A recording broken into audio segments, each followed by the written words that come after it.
こんにちは、誠です。2023年、いよいよ旅行に行ってきます。と、その前に、本当は現地に到着してから動画を出すつもりだったんですが、この後大変な事態になったので、それをどうしても伝えたくて、プロローグを作りました。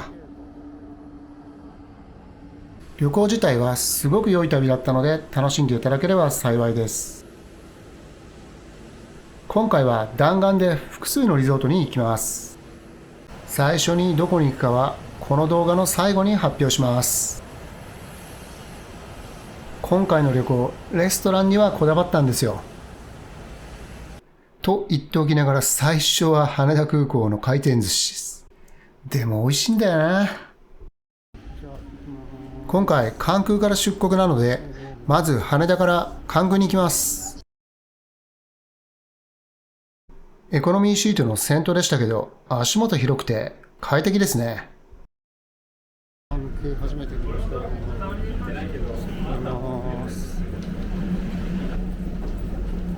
関空に着いたので、今夜のホテルへ行きます。ここから電車に乗ってホテルに行きます。ホテルに向かいます。関西エアポートワシントンホテルです。いや、この部屋十分広いです。一泊このぐらいの値段なら十分コスパいいですよね。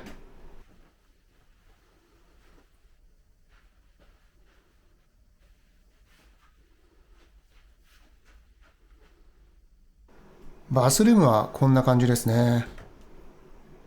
清潔感があってもう十分だなと思います。そしてこのホテル、2階にホテル直結のコンビニがあってすごく便利です。あとチェックインの時に聞いたんですけど、このホテルから関空まで無料のバスがあるんですよ。だいたい30分に1本ぐらいなんですけど、早い者勝ちです。まあ朝早い人ばかりが泊まってるんで、私はダメでした。ということで、私は普通のバスに乗ったんですけど、300円ぐらいですね。関空に到着しました。チェックインしたので、これから出国してラウンジ行きます。ここがラウンジです。実は今回ビジネスクラスなんですよ。まあ私はだいたいエコノミーなんですけど、マイルが溜まったということで今回ビジネスです。ラウンジはいろんな方が紹介してるんで、私はこの辺にしときます。さあ今回乗るのはこのエールフランスです。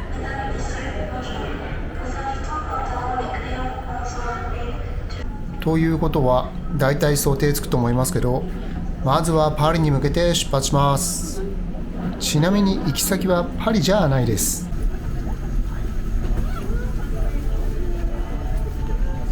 このビジネスクラスのシート、ベルトが3点式なんですよね。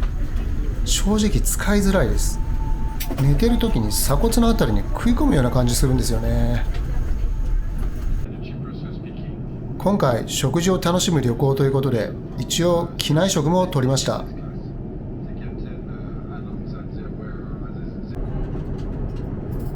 まずはスターターです。こんな感じですが、真ん中下の鴨のペーストは美味しかったですね。次にメインのステーキですね。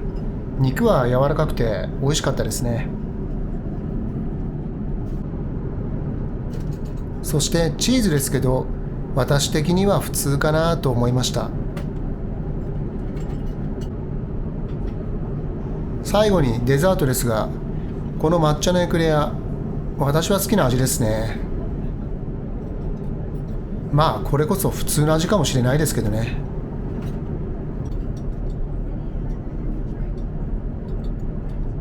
そしてこれが到着前の食事ですけど、まあこのサフランライスってなってますけど、ちょっと今一つかなという感じです。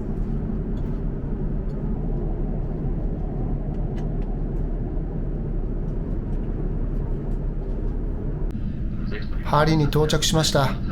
いやー、長かった。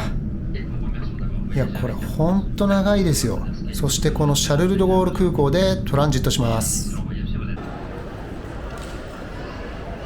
134から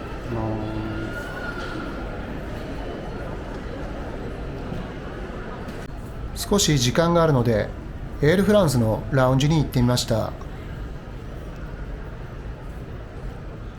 ンジ行きま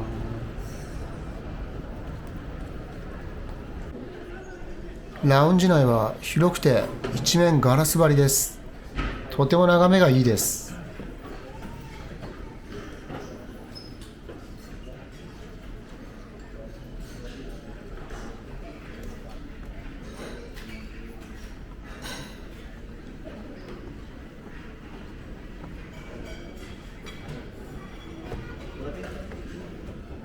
いやー、遅延が続いたんでようやく出発です。ところが遅延が続いて最後に欠航かよ。いやー、海外の空港で23時にこの結末は辛すぎます。明日の13時過ぎの便に振り替えします。今日のホテルは自分で探してください。120ユーロまでは支払います。だって、おいおいおいおいという感じですよね。一刻も早く行きたかったので、もっと早い便に変更できないのと聞いてみたんですけど、明日の朝5時半にチェックインカウンターに来てくれれば状況を確認しますと言われました。もうそりゃホテルに行ってる時間ないだろって感じなんですよ。それでこの空港に泊まれる場所ってあるのって聞いてみました。そしたらなんとターミナル 2E にあるということでした。スタッフの人はホールと言ってましたね。まあターミナル 2E の端です。ということでシャルル・ド・ゴール空港に宿泊決定です。泊まったことある人います？場所はこんな感じです。ホールは広くてだいたい5、60人ぐらいが寝てました。この担架を自分で持ってきて、その上で寝るんですよ。いびきかいてる人もいるし、知らない人たちばかりなんで、寝れないですよね。まあ、警備員の人が入り口付近にずっといるんで、そういう意味では少し安全なのかなとは思いました。トイレついでにシャルル・ド・ゴール空港の夜のチェックインカウンターを取ってみました。こんな感じです。こんな経験された方いますか？私は成田で1回あったんですが、海外は初めてです。皆さんの旅行で万が一同じようなことが起こったときに、この私の体験が少しでも役立てればと思います。シャルル・ド・ゴール空港には眠れるかはわかりませんが、横になれる場所があることが分かりました。それと、欠航で被ったホテル代などの損害は、エールフランスのウェブページから保証申請できるということでした。実際に申請したところ、誠実な対応でした。それで、私も少しこの保証について調べてみたんですけれども、EU 規則261の条項に準拠してて、条件を満たすと保証が適用されるようですね。まあ、例えば、EU 域内の空港から出発の場合などです。保証は現金かクーポンを選べるようです。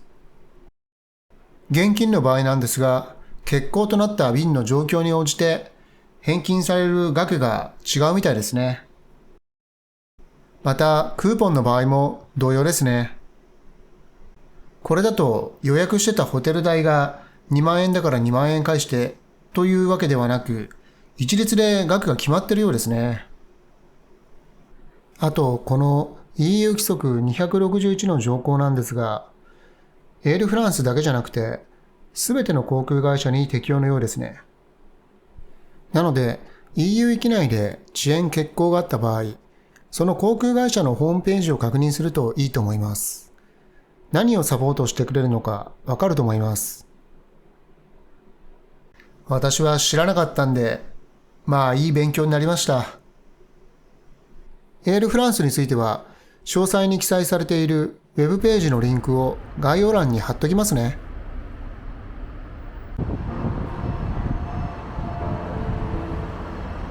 朝になりました。チェックインカウンターに行ったんですけど、早い便は満席で結局移れませんでした。もう気持ちを切り替えて13時過ぎの便で出発します。